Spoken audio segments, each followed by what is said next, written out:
Your Grow weather report tonight, the drought monitor out of UNL. Not much change in the week past compared to last week. About the same in Nebraska, 71% drought free, 29% abnormally dry in the Panhandle, southwest, south central, southeast Nebraska. Does include parts of the Tri-City area.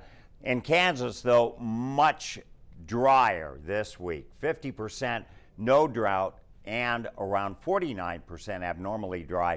There's still that moderate area just to the southwest of Phillipsburg in the Sunflower State.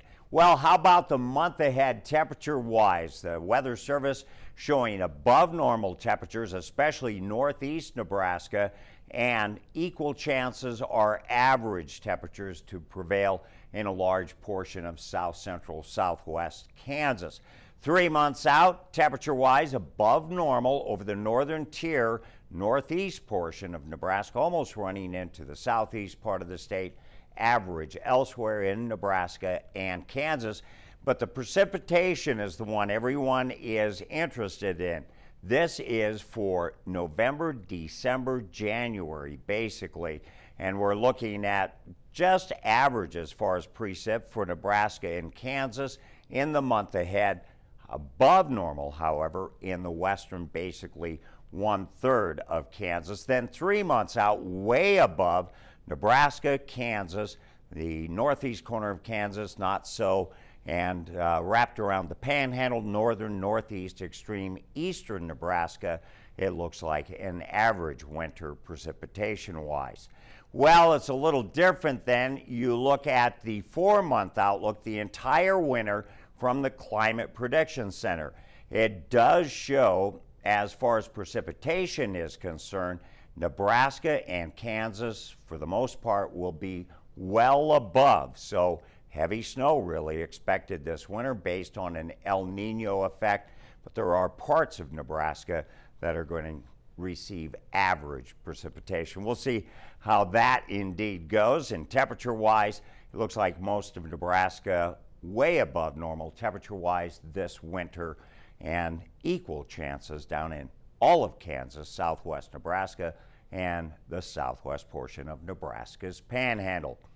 Well, what do we see in the week ahead temperature-wise? Overall, a very warm week with thunderstorm chances in the forecast Tuesday night, Wednesday, Thursday, then rain chances next Friday. Temperatures very warm starting off your Monday, almost summer-like, then we stair-step down from there.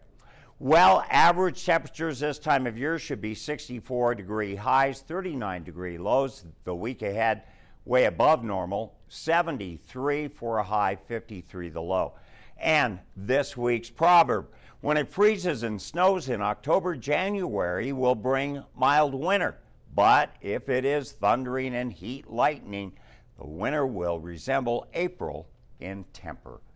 That is your Grow report. If you want to send us some pictures, we'll be glad to share them, and you can do so. grow@nebraska.tv. That is your Grow weather for this week. Some of those weather patterns could impact farmers. Here's more from our market analyst. El Nino, for instance, what kind of impact are we seeing? You know, we're hearing a lot of talk about that, and we've been looking into it because we're kind of in that pivotal point right now. The U.S. crop is getting a lot known about it, the size. We kind of know the demand. Now the market's focusing further out, and El Nino is getting some discussion. The biggest area that we have to watch would be South America. It looks like in that Mato Grosso, kind of in your northern, northeast regions, that'll be the area that'll probably have the greatest impact. Now, I don't think it'll be enough impact there to cause them to be too dry to cause problems with the yields, but I do think it will have enough impact on South America that it can give these prices a bump as we go a little further down the road, maybe another month, month and a half yet. Okay, so looking forward here, what do you see happening as far as opportunities-wise? I think there are going to be some opportunities. Right now, I think if you have the ability to hold on to bushels, whether you store it or put it in a bin, I think you'll see some better prices. It'll probably take, as we get out into the latter part of November, into December. Same thing on the basis-wise. If you can hold on to those bushels, there'll be some better basis levels. But if you have to dump it here at harvest right now, I would recommend getting the basis locked up. On the beans, if you happen to have a few beans left yet, you could probably leave that basis open yet, even for your harvest bushels. So, but I think down the road there will be some better prices. When we come back, meet a young woman from St. Paul, part of the unique mentoring program. We'll be right back.